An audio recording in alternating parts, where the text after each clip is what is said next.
Commission যে কথাগুলো বলেছেন, কথাগুলো তো খারাপ কথা বলেননি বা মিথ্যা কথা বলেননি, একই কথা বাংলার মানুষ বলছে, সবই ঠিক আছে। কিন্তু কথাটা হচ্ছে যে নেক্সট ওয়ার্ড, মহিলা কমিশন রিপোর্ট চেয়েছেন, একবার রিপোর্ট দিয়েছে পুলিশ, তারা স্যাটিসফাইড নয়, একবার রিপোর্ট চেয়েছেন, সবই ঠিক আছে। কিন্তু তারপর আমরা সবাই যখন দেখতে পাচ্ছি যে পুলিশ অপরাধীকে আড়াল করছে, সেক্ষেত্রে কার্যকরী ইন্টারভেনশন, কার্যকরী একটা ভূমিকা নেওয়া বলতে আমরা যা বুঝি, মহিলা কমিশন কি তা নেবেন?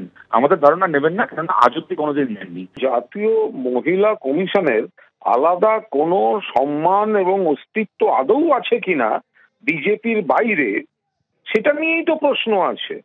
উন্নাও, হাতরাস, প্রয়াগরাজ, মণিপুর, গুজরাট, এগুলোর ক্ষেত্রে তো দেখা যায় না।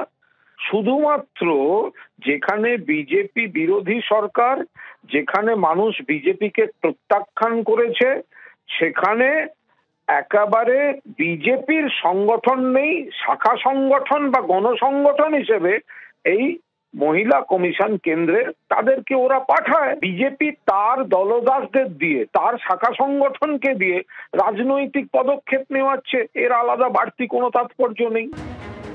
দলীয় সতীর্থকে লক্ষণ রেখা স্মরণ করালেন উদয়ন গুহ। উদয়ন গুহ বলছেন অনুব্রত মণ্ডলকে উদ্দেশ্য করে, এটা আমাদের সবার মনে রাখা উচিত, একটা লক্ষণ রেখা চারপাশে থাকে, সেইটা অতিক্রম করা কখনোই উচিত নয়। কি বলেছেন উদয়ন গুহ দেখুন। অনুব্রতর এই বক্তব্য কিভাবে দেখেন? আমি এই ব্যাপারে কোনো কথা বলবো না। দল দেখছে, সবারই একটা মাথায় রাখতে হবে যে আমাদের সবার চারপাশে লক্ষণ রেখা আছে, আমাদের কারোই উচিত না সেই লক্ষণ রেখাটাকে ডিঙিয়ে যাওয়া। না, এই যে মা বোন তুলে কথা বলা, আমি আবারও বলছি যে সেটাও তো একটা লক্ষণ রেখার অঙ্গ। এটা অশ্লীল না? আমি তো বলছি যে আমাদের সবার চারপাশে একটা লক্ষণ রেখা আছে, সেই লক্ষণ রেখাটা আমাদের কারোই ডিঙিয়ে যাওয়া উচিত না। কথা বলতে পারে না।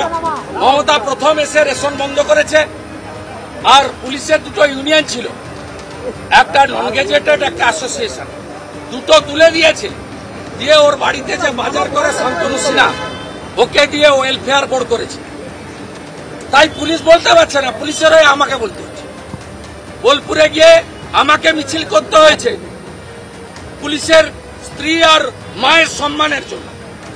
আমাদের মহিলা এমএলএরা এখানে তুলেছিল Anubrata not only the leader of TMC, উনি রাজ্য সরকারের একটা অংশ, এসআরডি এর চেয়ারম্যান, সরকারি লোক, এমওএস, 22টা সিকিউরিটি, নীলবাতি লাগানো ইনোভা গাড়ি রাজ্য সরকার থেকে দেওয়া আছে।